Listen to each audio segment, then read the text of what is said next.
The doubt revealed where my son was being detained through his psychic network with his kinsman. My son was alive and at an installation fairly close to our current location. The thing that worried me wasn't that my son was at a barracks, but what the regime either was planning to do to him or had already done. Can you give me any other information on my son? At this point, I was looking for any indication that he wasn't subjected to any conditioning to join their forces, physical or mental. The doubt closed his eyes and began chanting again.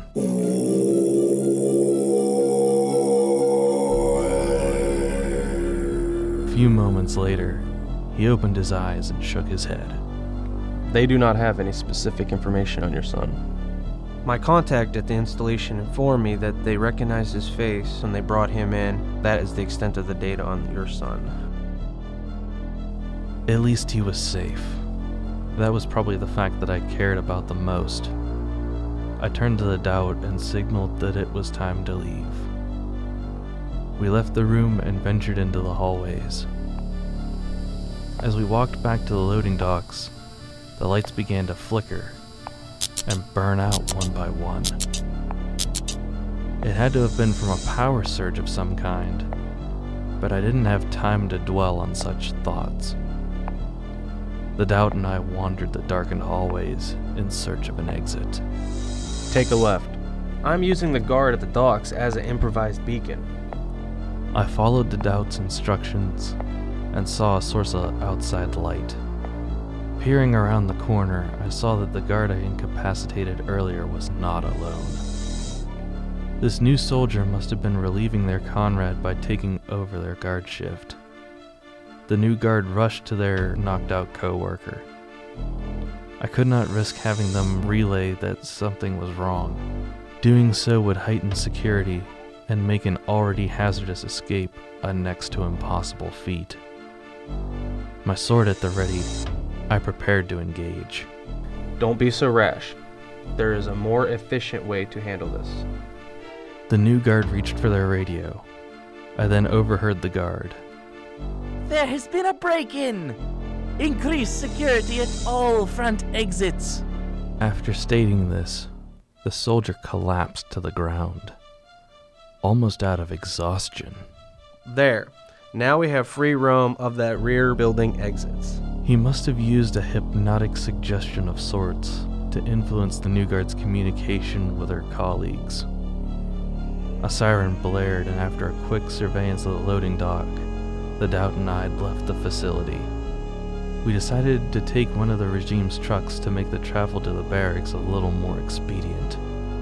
We jumped in the closest one to the door and hotwired it. As the engine turned over, the gate began to close. The doubt climbed into the truck and sat in the passenger seat.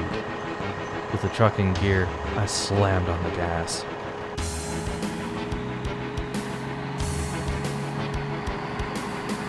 The door was just about to finish closing as we came barreling through the steel mesh gate. There was no doubt that the patrols would be aware of the rogue regime truck. I managed to get about 1.5 miles up the road before getting pulled over. I didn't want to seem too suspicious off the bat, so I slowed down and pulled off the road. The soldier walked up to the truck and tapped on the window. To my surprise, the officer got a rather shocked expression on her face once I rolled down the window. This shock was followed by a salute from the officer. In my confusion, I saluted back, unsure as to what the guard was thinking. The guard then turned, returned to her motorcycle, and continued on her way. What was all that about? You're welcome. I made her think you were a general within the regime so that we could go about our business. I turned the engine over once more, and we continued on our way. I pulled off around 1/2 mile away from the barracks, so as not to give away our position. It was at this moment that I heard the doubt's stomach grumble. I had no idea what they typically ate, so to try to appease his hunger, I gave him a piece of bread from my remaining rations. He turned to me and shrugged it off. The doubt was clearly not interested in eating that. Upon hearing his stomach growl once again, I had to survey the surroundings for something for him to eat. It was during this search that the doubt pointed out a stray regime scout in the distance. That'll do. No sooner had he said that than he darted for the scout. All I saw was a blur as he rifled his way through the brush. As quickly as he left my side, the doubt had dropped the soldier to the ground. The poor bastard never even saw him coming. I rushed to the soldier to assess what was going on. The doubt was triumphantly staring down the guard.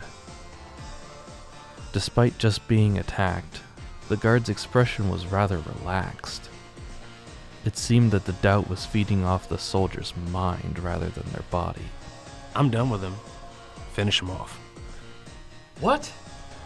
I can't kill him. This is a living, breathing person. This is also part of the enemy forces that captured your son. Or have you forgotten that detail? I can't kill. I won't. I thought that the safety of your son would have been motive strong enough for you to overcome any reservations you may have had on taking human life. I see now that that decision was made in haste on my part. That's not fair.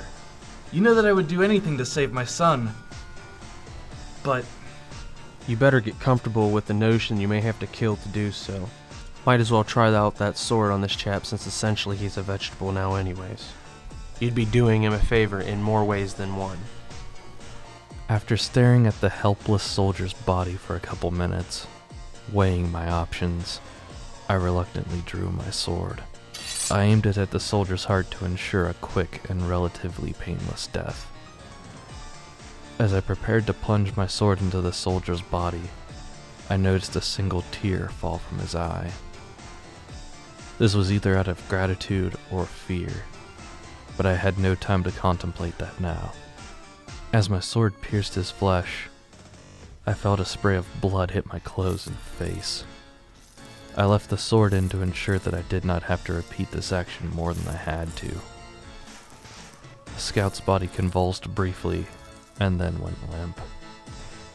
Now lifeless, the scout's eyes glazed over, and the spray of blood had ceased. I withdrew my sword, cleaned off the blood, and then resheathed it. Very good!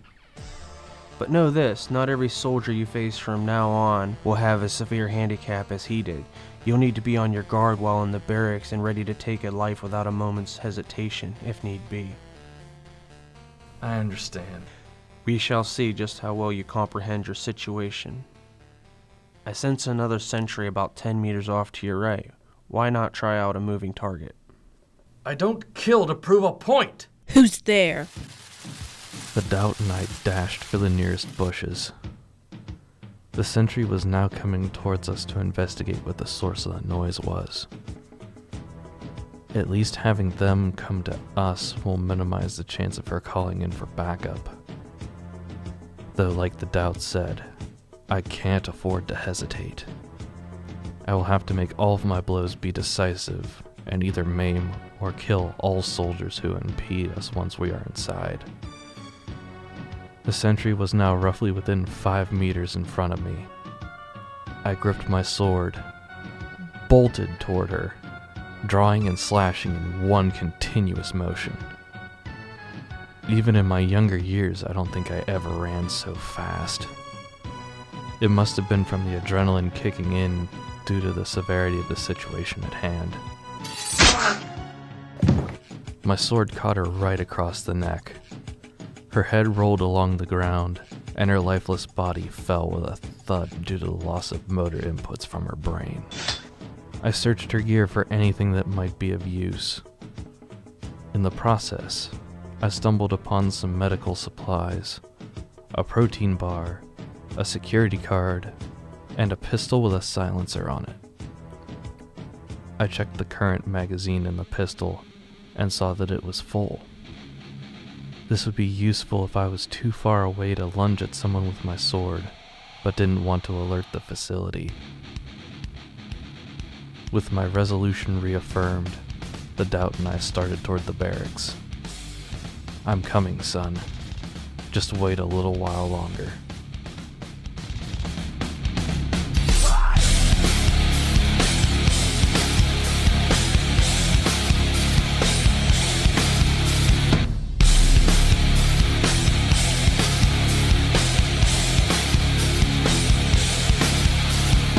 The Suburban Samurai, a radio drama written and narrated by Don Rosenberger, also starring Jacob Hilty as the Doubt and Barbara Hilty as Soldier 2.